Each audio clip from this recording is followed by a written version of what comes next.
Like the light, I don't want you now. Yeah, I like her. I'll keep her around. Good for you. They could. All right, let's. Boker Tov. Good morning, good morning, good morning. How was spring break?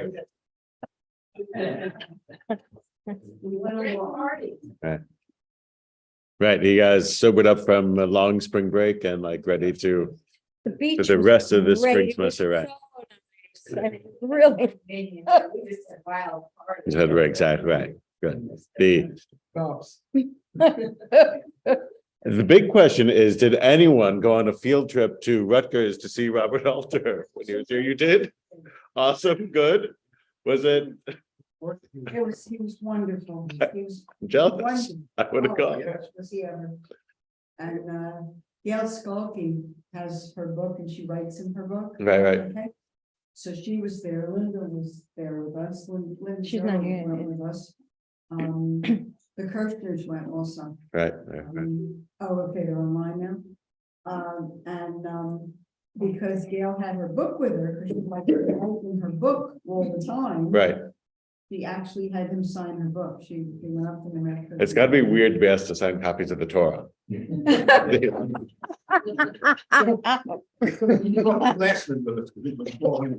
Right, right, it's right. The red one, There was right. just a lot of confusion about the timing of it. It was supposed to start. Like when 7:30. Like, All right. Got it. So, got nice. Yeah, a little. Well, all right then. I don't know like how much detail I'll go into. I should like, this is for this, but I know Norm gets upset if I don't give an introduction on what goes on in the world or my world or something like that. Thanks in part to Sandy, I got to go to Poland and then to Israel on the March of the Living, which is why after Pesach, I haven't been around yet, but yeah, so I mean, Give us the Reader's Digest version. yeah, The abridgment is Or the Mad Magazine version, the Al Jaffe version. Right. Right. you're right, other right, different different sources. Look, what can I tell you? I don't know that there's some sort of like great like information that's not available to the common person, right? Like Nazis are bad.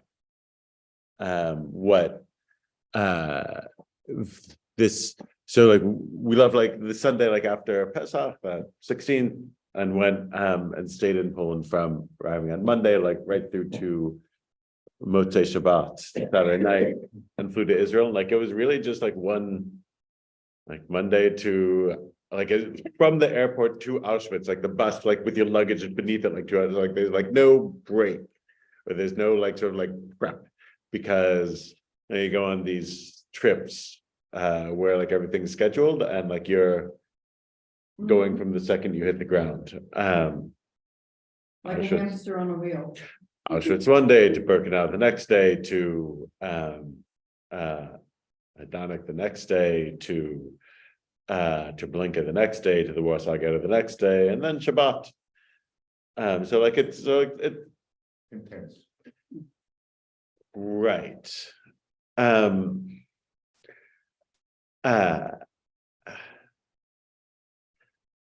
I guess maybe like one of the relevant things is there's a couple. One, what I sort of said to like the kids and others that we were with is that the part of what's amazing about the camps and being there and like looking at the structure of everything is obviously like part of what's going on is that everything is optimized for efficiency, right? Like part of the point of extermination camps is that they had spent a couple, from the beginning of the war, like in a not as organized way and not as efficient way, murdering people en masse, right? Like really from the beginning of the invasion, and Poland, that Polish intellectuals and Jews and civic leaders, that would be shot. And this, with the invasion of the Soviet Union, all the more so.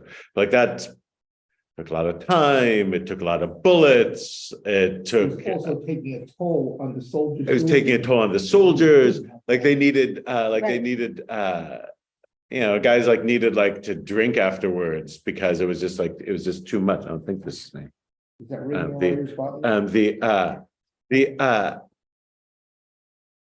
It's like this, like where like they had engineers optimize like for efficiency and doctors optimize like the amount of first just exhaust from trucks and tanks, and then Zyklon B like for efficiency, like what's a minimum that we need to use in order to kill like the amount of people in this space, like sort of like, and that efficiency is an indication that all of the education in the world, like being a smart person and being an accomplished person, doesn't make you a good person. Right. And like that's known, but like this is sort of like obviously this is like the epitome of that doctors and engineers and these weren't the riffraff of society, professors and teachers, and but it's not the riffraff of society that did this, it was the elite of society also that did that. And that all of the education in the world and all the university and degrees in the world won't make you a good person. And I think that is part of like what the purpose of all of this is, which is just like to have a counter, right? We know that focus on religion all day doesn't necessarily make you a good person either, right? And cite examples of this. That's part of why I think it's important to keep a foot in both worlds, like to have multiple perspectives that you like hold as important so that you can check yourself should society go off the rails. So that like just the efficiency of everything and just the optimization of everything is something when you're like in these spots. What about Israel? Israel's sort of like, so, and then you go to Israel and like part of it is the one, instead of eating crappy kosher catered food in Poland that was like shipped from Israel, you get to eat actual fresh. I think they try to make the kids Zionists just by giving them junky food in the diaspora and good food in Israel.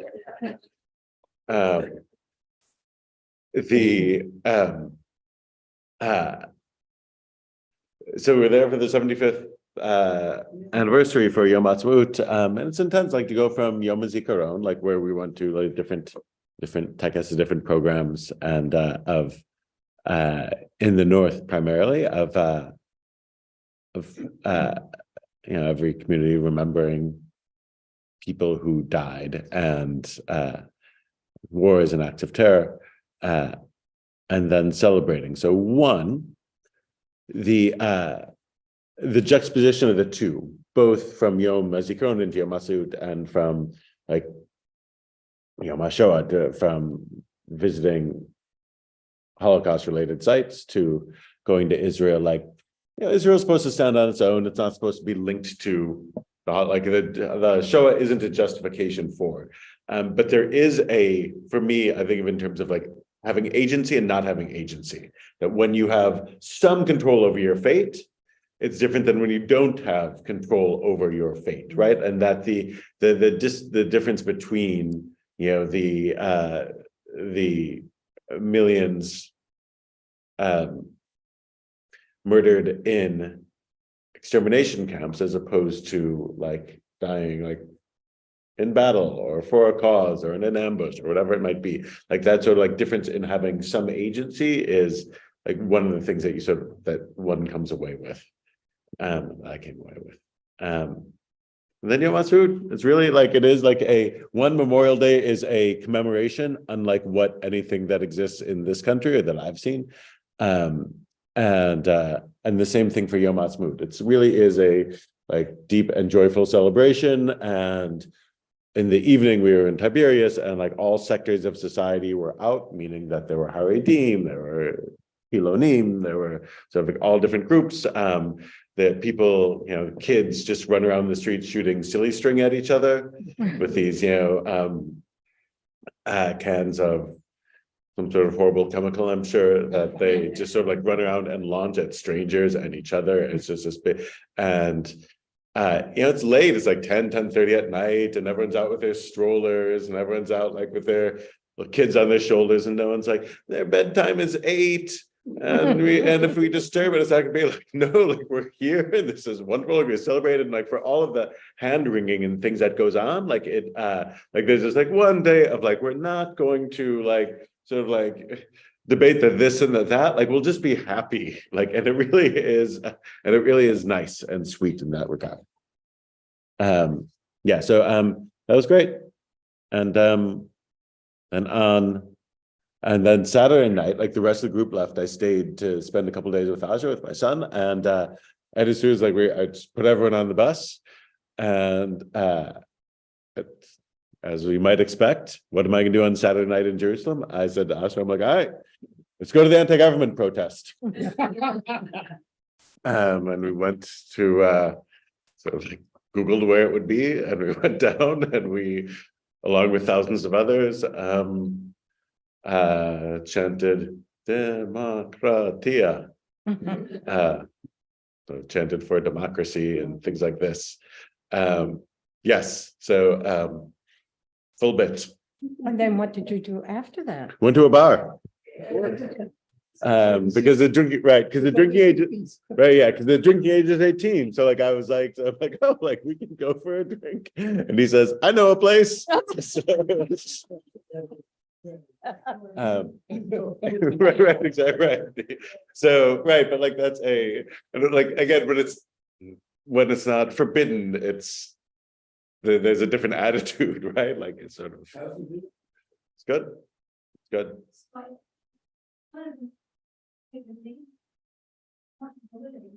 Is to make an impression on these teenage kids.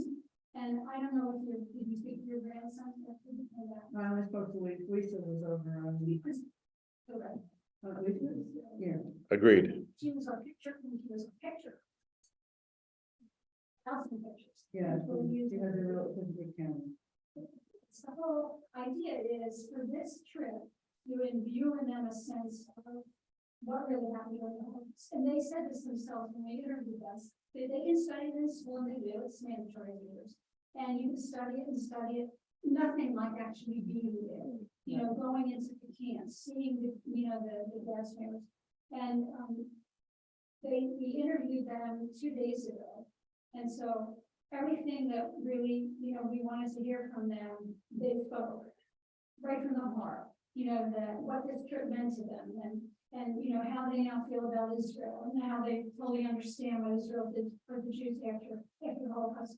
And the big goal is that these are kids who are, like 16, 17 years old, and just about to walk to college and into the adult world. And we want them to become future Jewish leaders. And we feel that this kind of an experience perfectly sets them up to go out into the world, to fight anti-Semitism, to fight intolerance, to fight hate, certainly to fight Holocaust.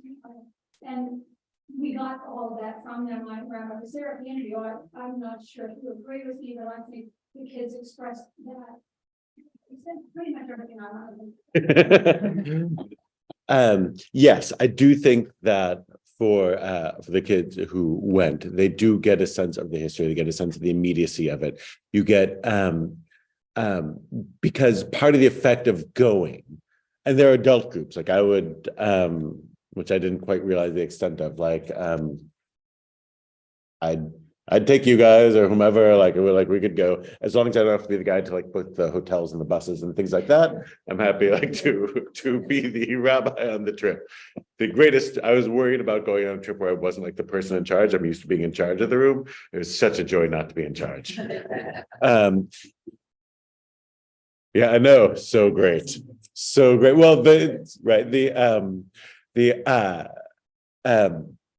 so yeah, part of the effect of being in these places is the guides in each place were great.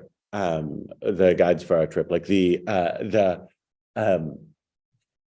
permanency of the original Auschwitz camp is something. Like there is like, these are permanent brick buildings, and they planted trees since. So like if you squint your eyes, it could look like a campus, right? Like there's it was a permanent work camp, right? That only later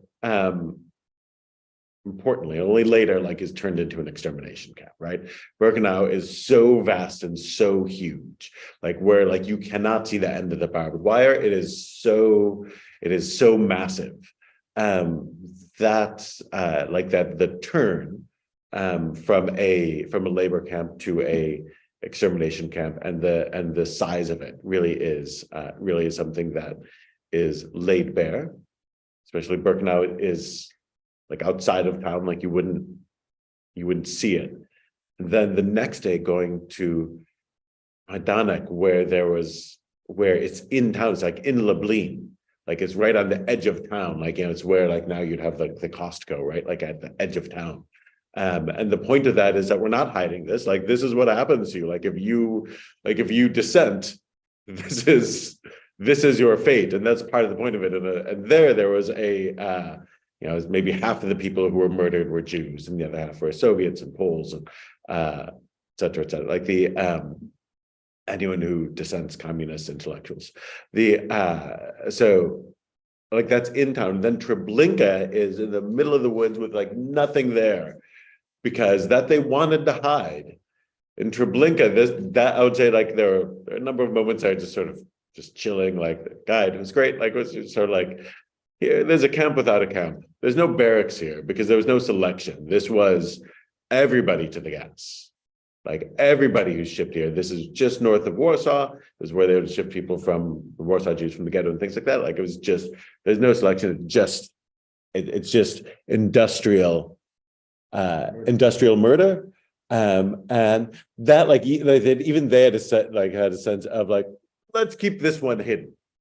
Let's not like the details of this get out, like, so. And that's one, not the only one, like, that wasn't shut down by the Red Army when they came through. The Nazis shut that down because they had murdered everyone. Like, those who were left could be handled by Auschwitz-Birkenau, and that some of these other camps just didn't justify their existence anymore because they were so successful at what they did. So that, like, being in those places and sort of, like, seeing that different vibe of, like, well, look, this place is surrounded by town. Like, again, Majdanek, like, people's apartments are right up to it, right? Like, their apartments, like, with good views of the, just from, like, yeah. Well, right, yeah, right. Right against those woods.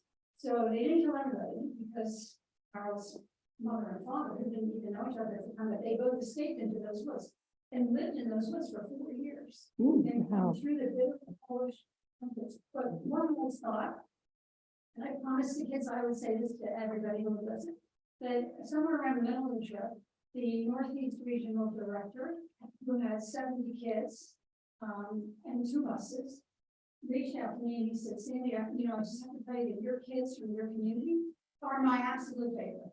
I adore them. That they're. Lisa said they were the best. They were the best. She said they were on time, and it was a very strict schedule in terms of they didn't go to sleep until 10, 11 o'clock at night, and they had to be up 6 in the morning or whatever. And she said they were absolutely, yeah. And it was a core, like the attention. Yeah. So that was a great thing.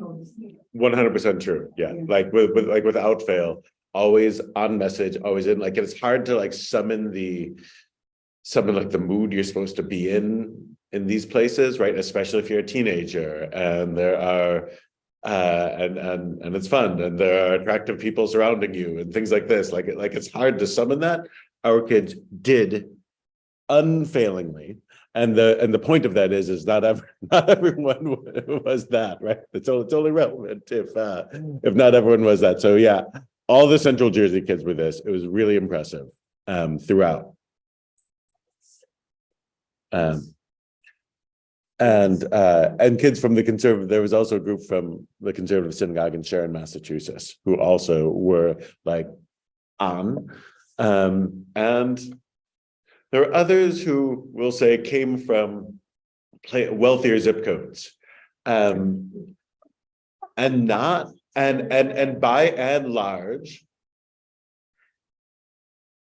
too much shushing in death camps, too much, don't do that at Yad Vashem, too much, this isn't the place for that, could you just go somewhere else at Har Herzl? Like, they didn't, and part of that might be like you mentioned, sort of like that, people are only able to go in large part because they get scholarships. Like, when that's the case, I feel like they appreciated what was going on. If it's part of your school trip that everyone goes this year, and my sister went 2 years ago and things like that, there's just a different attitude. And some people were like, oh no, I came home and my mom said I signed you up for this. So I don't know what it was, but like not everyone summoned that sort of like, I'm going to act in a certain way in this space. Our kids did.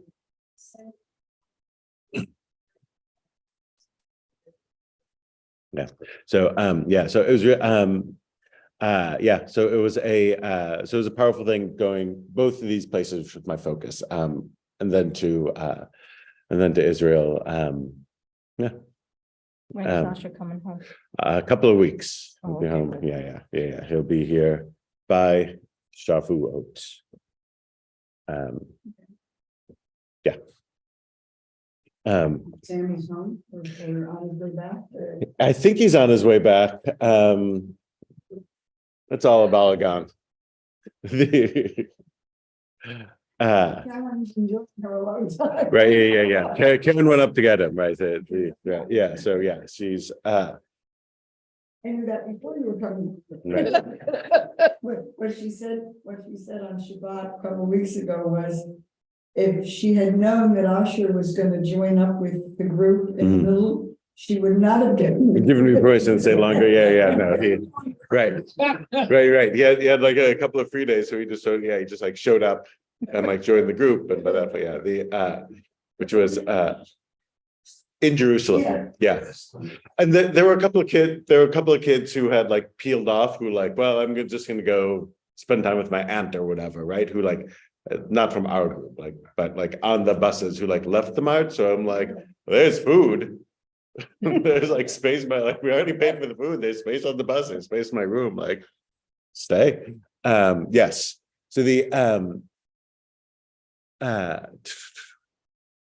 right. And then one other thing on sort of like lessons and things like that I think like relates to what we do here. There's a big event at the March of the Living itself, is where we walk from Auschwitz I to Birkenau to the extermination camp. There's this huge program, 10,000 people, and like an Israeli cabinet minister speaks, and the president of Italy spoke, and blah blah blah blah blah.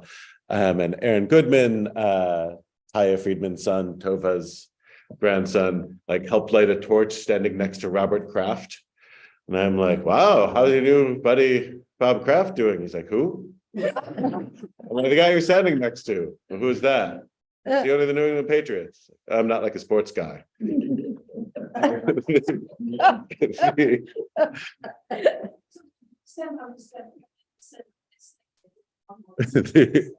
So scholarship and $25,000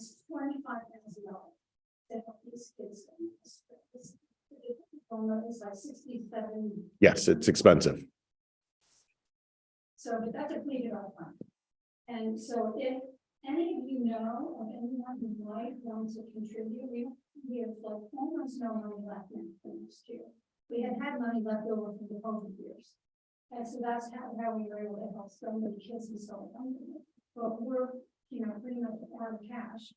And we only have 4 couples in the community who contribute to this.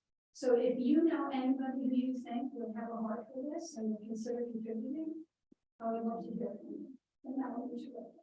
Because I think, we're changing the lives of these kids. It's really a good thing to do. So I'm not asking you. I'm asking you if you know of anybody, if you think of anybody in the community, you might be interested in helping us. Right. It is a nice thing. And I will say that it's both expensive, and there were moments where I'm like, oh, the KKLJNF put on a concert, like a big event, sort of as Yom Ha'atzmaut was leaving at Latrine, and they spent a lot of money on that. Like that was where I'm like, oh, this is costing a lot more than $6,700 per kid. Like it was a like $1 zillion event with Netta, the Israeli Eurovision winner from a couple years ago, and other people. It was like it was a big thing. So yeah, it is a big all the kids, as you say, like came back and said this was a life-changing experience. It is. The organization tracks the kids and sees what they do and can tells us, reports back that these kids become very high achievers. They become Jewish community leaders. They're going to do really good things. So it's a good thing. Yeah, so at Birkenau there's a big ceremony, or Kraft lit a torch, and the Wilf family owners of the Viking lit a torch, but as an NFL owner, I was sort of insulted. They didn't ask you. I know, right? They had the Crafts, they had the Wilfs, but I was left there in like the back row with Lisa. Yeah, very specifically right now on anti-Semitism. Yep, the Stop Jewish Hate. Yeah, so no, obviously he's funding that. Like Sounds like there's been a radical change in terms of social media, and maybe it was because it was a 70-bit. I mean, it sounds like my daughters didn't come back with the information about celebrities and that big event that you're talking about. There was just a big rally at the end where the kids got to speak on the part of different nations. yeah, it was it is that's the way things roll now. So then the last part that's sort of like I think relevant to the mission of this place as well is among the speakers who got up at like the main event on Yom HaShoah in Poland in the concentration camp was the former Ashkenazi chief rabbi of Israel, Yisrael Meir Lau. And Rabbi Lau is a good guy. Like there are some people who are in that position and they're hacks, or it's a sinister, or like it's not. They're small-minded. Lau isn't that. He's a smart, worldly guy. And he's a child survivor. His father, I think, was the camp his father was in was liberated famously by a U.S. Army division that included Kareem Abdul-Jabbar's father. So the senior Mr. El Cinder helps. So there are like these pictures of like Yisrael Meir Lau in his black hat and Kareem together, like sort of making anti-hate message together. He's a good guy, he's a broad-minded guy, and he's a smart guy. He got up and he gave a speech, and his speech included a Baba Misa about Hitler. And immediately like grated on me, which is to say, he told essentially like a midrash about Hitler. Meaning, like we tell midrash, like he thought Hitler was Pharaoh almost. Like we tell midrashim of like sort of like, oh, Pharaoh did this and that and these other things. It's like not in the text, but it's sort of like, it's midrash. It's filling the blank and it's teaching a point. He did one of those about Hitler, something that is expressly not true. And I know, like sort of, I study history, I read a lot of history, I like try to like know what I'm talking about. I'm like, this is false. And he's telling it sort of to make a point, but in his mind, and again, he's a smart guy, knows a lot more Torah than me. He doesn't have the line between the world of Torah, which can be seeped in midrash and stories and legend, and the world of history, which shouldn't be, right? It's all like one thing to him, right? So like he can tell this thing, which like it's like on September 1st, 1939, Hitler asked for a globe to be brought to him, and on this globe there was writing he wanted every country in the world the number of Jews in each country, so that he could set off to kill the number of Jews in each country. And there was 6 million in the United States, and there was 1 in Albania. And his goal was to look at the globe and say, I'm going to kill each Jew. And like, that's not true. That's just a lie. It's just not, it's like a midrash of the kind of thing you'd say about Pharaoh. Pharaoh, like, had these signs that, but that didn't happen. Hitler didn't, that didn't happen. The decision to murder Jews rather than expel was something that took place in late 1940, in December 41, January 42 at Wannsee. It's not something that was on the table in 1939. It's just false. That's also like sort of like the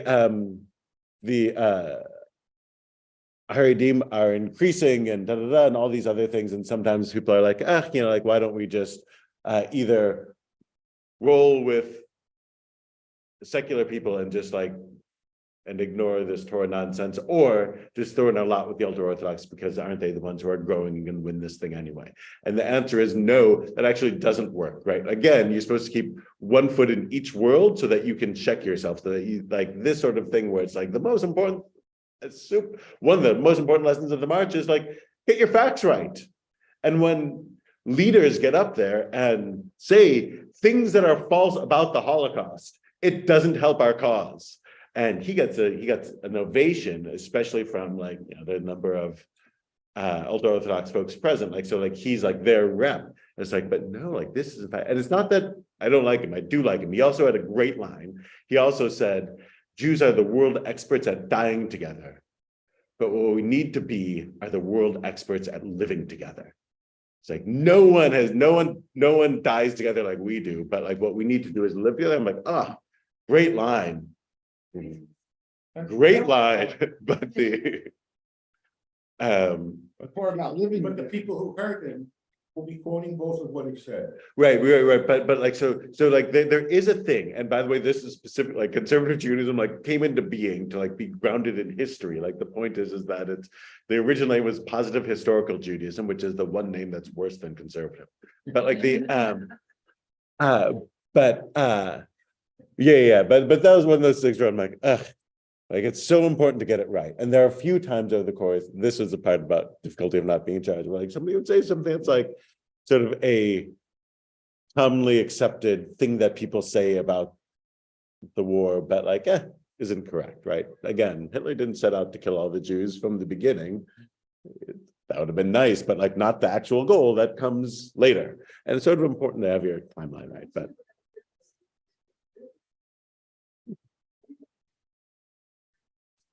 Yeah, get them. Palestine, Madagascar, that was a real thing.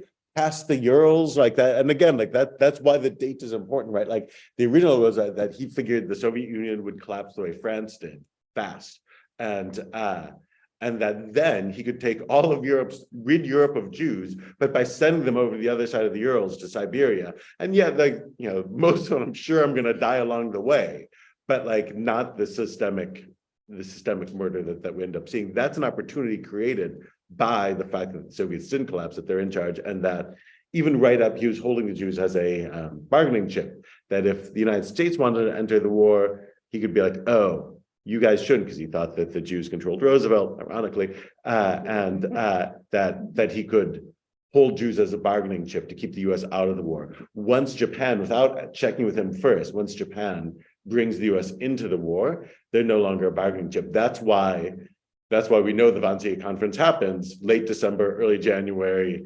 41, 42, because that's the moment when, like, now I'm embroiled in this long war with the Soviet Union. Now I don't have to, like, I'm not concerned about keeping the US out of the war because they're in it.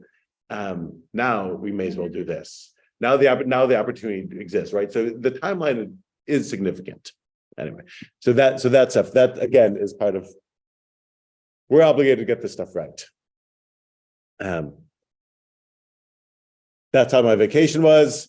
Someday I'll get a vacation from my vacation. Thank you.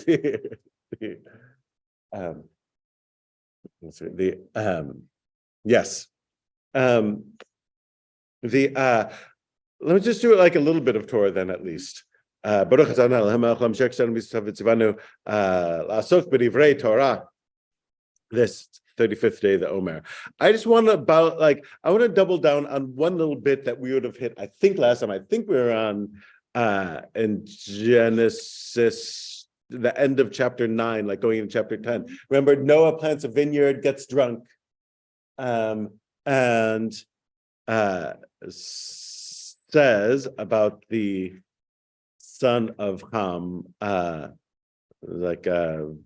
verse 25, chapter 9, 25. Arur Canaan, Eved Avadim ye lachav. Canaan is cursed. He'll be a servant of servants to his brothers, or a slave of slaves. And I want to say that because I want to just highlight that because linking to all this other stuff, that's a line that historically was used to justify enslavement of blacks in the 19th century, especially and leading up to the 18th and 19th century, because this whole chapter 10, what follows, has a whole genealogy of the three children of the three sons of Noah. And the way that's commonly read is that the descendants of Ham are in Africa. Ham's so this is called the curse of Ham, and he Avid Avadim could either be the servant of servants or it could be the slave of slaves. There's no separate word in Hebrew. Avid means servant, or it can mean slave, and you just have to get it by context. Here, you can guess at the context either way. But the important thing is that when you read 19th century American history and previous, this sometimes will come up as the biblical justification for enslaving Africans. That they, the descendants of Canaan, are sub-Saharan Africans, and when you enslave them, you are not denying them their basic God-given human rights. You are fulfilling the Torah's mandate, as it were, that these people will be forever cursed and slaves. And so God wants them to be slaves, and so by enslaving them, we're doing God's will. That's 25. You're right, 90, yeah. Chapter 9, verse 25. That's the now the abolitionist movement as it develops in the US is intensely Christian and biblically based, and the pro-slavery movement is intensely Christian and thinks of itself as biblically based. And this is sort of like the important thing that goes on, like that that each side sort of like claims a mantle, right? Just like in the civil rights movement, right? Like you have church-going Christians on one side and church-going Christians on the other side, right? So it's true on both ends. The one prominently in one spot, the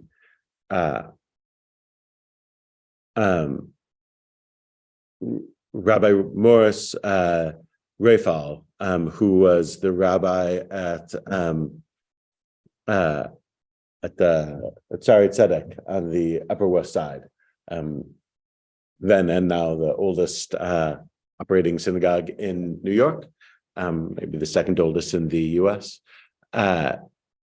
After Lincoln's election in 1860 and before the inauguration in 1861, as Southern states began seceding, and President Buchanan declared like a national day of prayer to try and stave off all these things going on. Rabbi Raphael, who was again like sort of the head of maybe the most prominent synagogue in the country, gave a sermon doubling down on all of this, right? That the curse, everything I just said, that the curse of Ham is on Africans, and these are the Africans, and this is God's law is to do it, or say it, right? Because when the curse names Canaan, its response to the sin of his father Ham. That's the curse of Ham, son Canaan, may be understood as a Synecdoche, which is like when a stand-in, right, for all descendants of Ham. This would include Ham's son Cush, which is Nubia, which is what today is the Sudan, which is a stand-in for all of sub-Saharan Africa, right? Because the curse, quote, remains in full force to this day, thousands of years later, the unfortunate Negro is indeed the meanest of slaves. You and I may regret that perpetual Black slavery emerged from beneath the waters of wrath, meaning the curse. Such is God's will. So this, and of course, if you're familiar with Tanakh, prominently last week's Torah portion, the slavery is condoned, right? Hebrew slaves are to be released after 7 years, and non-Hebrew slaves are not, kept in perpetuity. Every so often you'll hear rabbis say that, oh, the Torah has slavery, but slaves are released after 7 years, or everyone goes free in the 50th year, the Jubilee year, and that is true of Hebrew slaves who are debt slaves. But if you come into possession of a non-Hebrew slave, they're yours in perpetuity.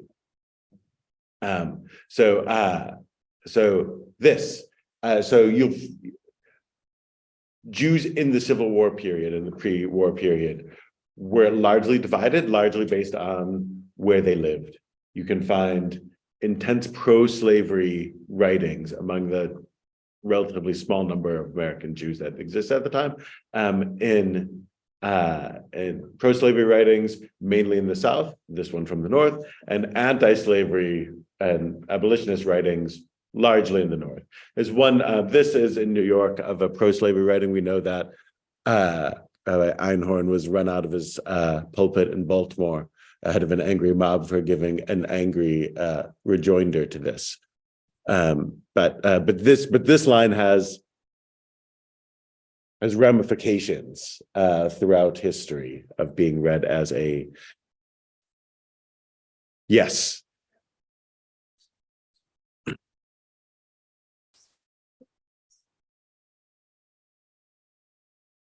So significant error. So Cause this curse on him. right, so not clear. The assumption is the nakedness stands for a sexual act. Just like in Leviticus, it says, don't uncover your mother's nakedness. It's an affront to God. It doesn't mean seeing nakedness is just a polite, it's like saying sleeping together. Sleeping together doesn't mean sleeping together, or it usually doesn't mean just that, right?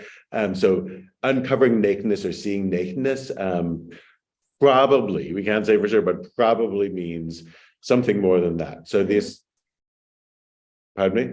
Correct. The assumption is either that it's either rape, incestuous rape, or Rashi thinks that he castrates his father. So either way, it's a stand-in. And so seeing his nakedness, I didn't strictly need to do this. Seeing his nakedness is a stand-in for something else that they're too polite to say. And that everybody, that the original audience would have been like, we know that, just like we know what it means when somebody says, oh, they slept together. We're just being too decorous to say they had sex. So we saw nakedness, everyone knew what that meant. We don't, but everyone else did. So I think it's safe to assume something worse happened. And so that, it could be just that it was nakedness and it's just a lack of dignity, but yes. But that's actually one of the great questions. Right, especially Noah. He gets drunk and passes out naked, which again indicates probably more than just what the bare words indicate. Sorry, Rabbi, what was the question? What's going on with Noah and passing out naked, and why such a terrible curse for seeing his father naked? The answer is probably there's more going on than merely seeing his father naked. Well, you could say a couple of things. You could do a psychological take and say that, oh, well, they're traumatized. It's PTSD, like they just watch everyone die, and like so they're thrown off their game. Or there's a few things. People aren't perfect. It's a warning on drinking to excess, right? Noah. Yeah. I mean, that's there too. So no, and this, by the way, this is part of the story. Much of the rest of the flood stories, sort of mentioned, mirrors other Canaanite flood or Mesopotamian flood stories. Mesopotamian flood stories, usually the hero is either elevated to being a god or taken off to some perfect paradise and things like that. So this takes an intensely different direction of Noah, not only not becoming godlike, but in fact, being super fallible.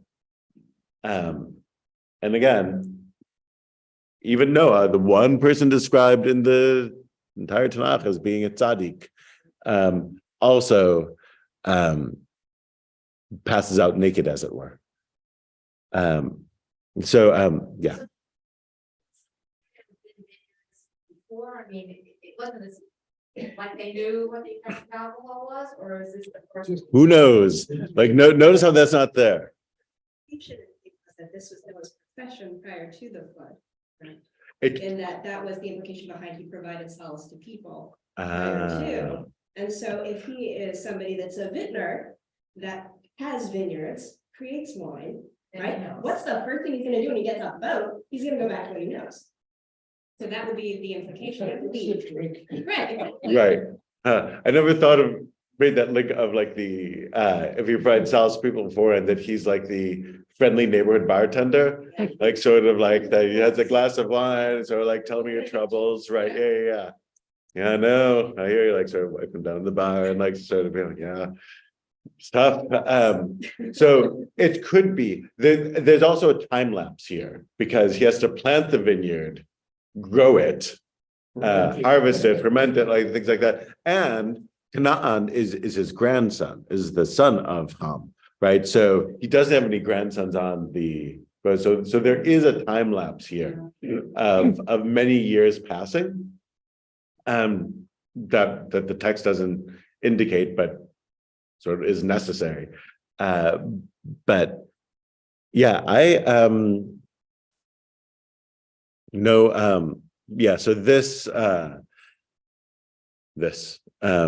so that's a significant line historically, partly for that reason. Obviously, we live in there, we have to point everything out. Obviously, that's nonsense. You shouldn't think that any given racial or ethnic group is cursed or bound to be slaves. That's a misread of the text. Though within the context, like note that it's not an accident. Who's cursed? Canaan. Who's God going to dispossess? Canaan, right? Like that's you see that's part of what's going on. It says right in here, Noah woke from his wine and knew what his youngest son had done to him. So obviously something, there's a lot more than seeing him. Correct. Right. There's something going on. But again, the text is too polite to say what it is. Again, just there's nothing with more euphemisms out there than sex. So this was their euphemism, but like what it specifically refers to, use your imagination, and people do. All right, Adkan, I want to pause there. We'll pick up next week. Today's the 35th day of the Omer, so we're a couple weeks away from Shavuot, I should mention.